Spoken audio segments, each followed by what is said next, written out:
Setelah kalah dari peperangan Napoleon di Eropa, pemerintah Belanda yang berada dalam kesulitan ekonomi berusaha menutup kekosongan kas mereka dengan memberlakukan berbagai pajak di wilayah jajahannya, termasuk di Indonesia. Praktek monopoli dan pajak-pajak yang diberlakukan membuat masyarakat Indonesia semakin menderita. Salah satu bukti perlawanan masyarakat Indonesia terhadap Belanda adalah terjadinya perang di Ponorogo.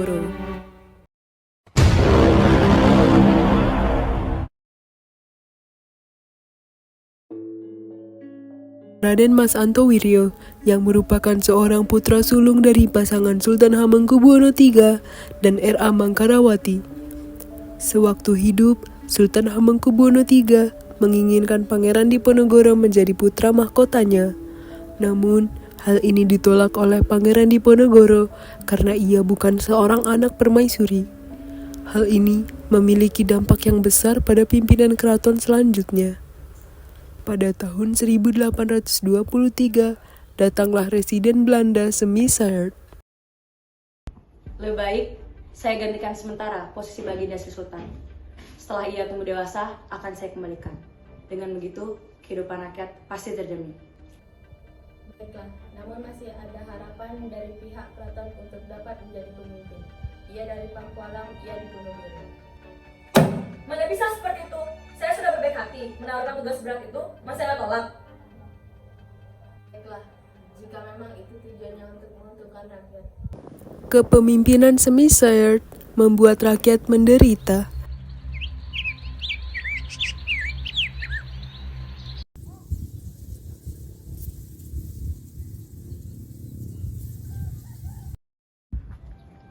Bagaimana kita bisa makan? Untuk berdiri saja kita tidak mampu. Kejam sekali. Harus memperoleh uang dari mana lagi untuk membayar kompensasi? Entahlah, keuangan kita saja sudah mencapai kebangkrutan. Kita harus mencari siasat. Kita manfaatkan saja di Ponorogo, dia kan banyak memiliki relasi dengan sesama bangsawan sepertinya. Datanglah pihak keraton ke kediaman di Ponorogo dan memohon meminjami pihak keraton sejumlah uang untuk membayar kompensasi. Mengapa kalian bersedia bekerja sama dengan pihak Belanda dengan kompensasi penyewaan tanah? Dengan menerima kompensasi tersebut, kami bisa mengurusi semua tanah untuk kita. Benar apa yang dikatakan Patih dan Rojo. Pihak Belanda membantu kita. Seharusnya kalian tidak berhubungan dengan pihak Belanda, karena apa yang kalian lakukan bisa membuat rakyat menderita dan keuangan keraton menjadi bangkrut karena kesepakatan tersebut. Setelah konflik itu terjadi, Pangeran Diponegoro memutuskan hubungannya dengan pihak keraton. Akhirnya, Pangeran Diponegoro melakukan perlawanan dengan membatalkan perjapuasa pada Mei 1985 agar petani di Tegalrejo dapat membeli senjata dan makanan. Perintahkan pada anak buah kita agar pemasangan patok segera dilaksanakan. Baik, akan segera saya laksanakan. Tapi apakah sudah mendapatkan perizinan dari Pangeran Diponegoro? Karena akan melewati pekarangan Pangeran Diponegoro. Biarkan saja, apa peduli membadanya? Ini demi pelaksanaan pembangunan.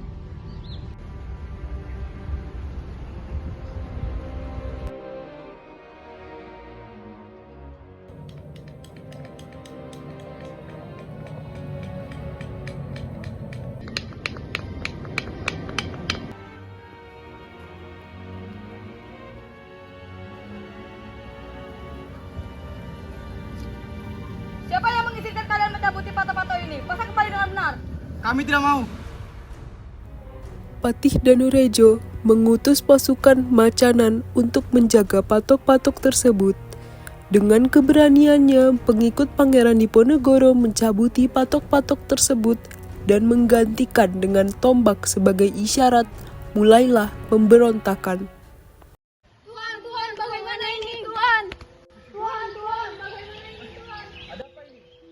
Dulu sampai habis, saya akan memikirkan di mana kita akan berlindung. Tetapi keadaannya semakin sengit dari serdadu Belanda. Setelah Pangeran Diponegoro mempertimbangkan, beliau telah memutuskan agar pasukannya berlindung ke arah Bukit Selarung.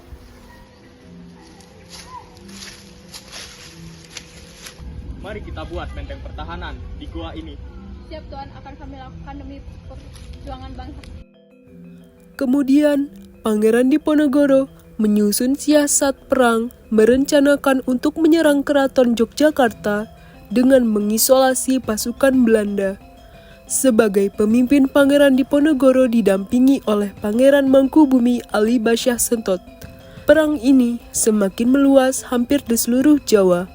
Karena itu, Belanda berusaha meningkatkan kekuatannya. Kuatkan pasukan kita untuk melawan Diponegoro. Kirimkan Letkol Klauren ke Palembang dan Tegal, Letkol Dial ke Banyumas. Tapi kita harus benar-benar memperkuat pasukan. Bagaimana kalau kita meminta bantuan kepada pasukan kita yang berada di Sumatera Barat? Lakukanlah jika memang itu yang terbaik.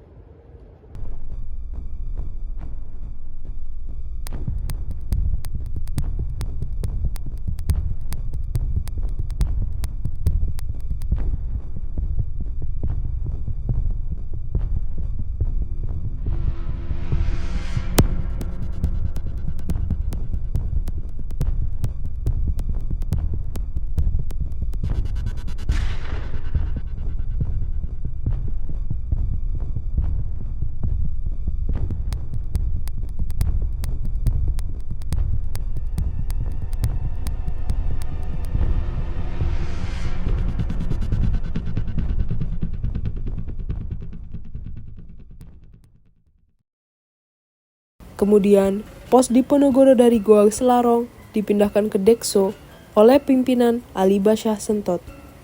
Ali Basyah Sentot berhasil mengalahkan Belanda di daerah bagian barat, dan pasukan Diponegoro pun mendapatkan kemenangan. Bagaimana sih kalian ini? Hanya melawan pasukan Diponegoro saja kalian tidak becus. Jika kita terus-terusan seperti ini, kita bisa mati dalam perang ini. Camkan ini. Tapi kami telah menjalankan siasat yang telah disusun. Alasan? Baiklah, saya akan membuatkan strategi benteng Stelsel. Serang habis pasukan Belanda. Jangan sampai mau kita ditindas. Siap Tuan, Kapten Ingan pun sudah kami tewaskan. Pada tahun 1827, perlawanan Diponegoro berhasil dikalahkan oleh Belanda. Para pemimpin yang membantu Diponegoro mulai banyak yang tertangkap walaupun perlawanan rakyat masih terjadi.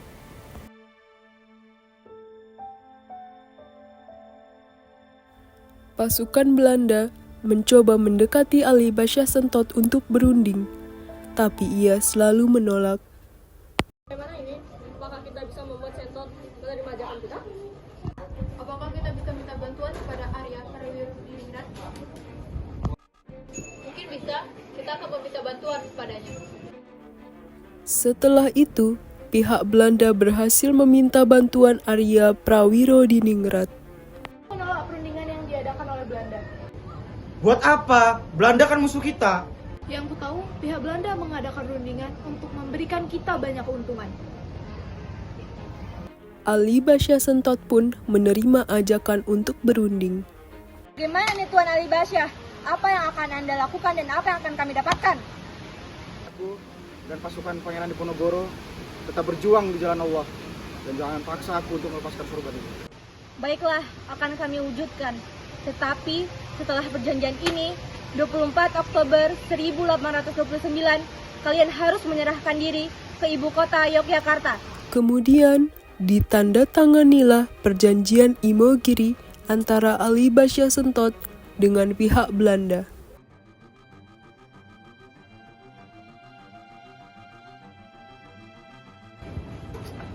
Sialan! Kemana Diponegoro pergi? Cari ya sampai dapat. Tidak tahu Tuan, Diponegoro selalu berpindah dari satu pos ke pos yang lainnya. Apa sayembara itu akan segera kami sebarluaskan. Buat saja informasi, siapapun yang mendapatkan Diponegoro dalam keadaan hidup atau mati, ia berhak mendapatkan uang sebesar 20.000 ringgit. Pihak Belanda berhasil menemukan Diponegoro di daerah Gombong. Tipuan dari Belanda berhasil menyerahkan Diponegoro dalam keadaan hidup.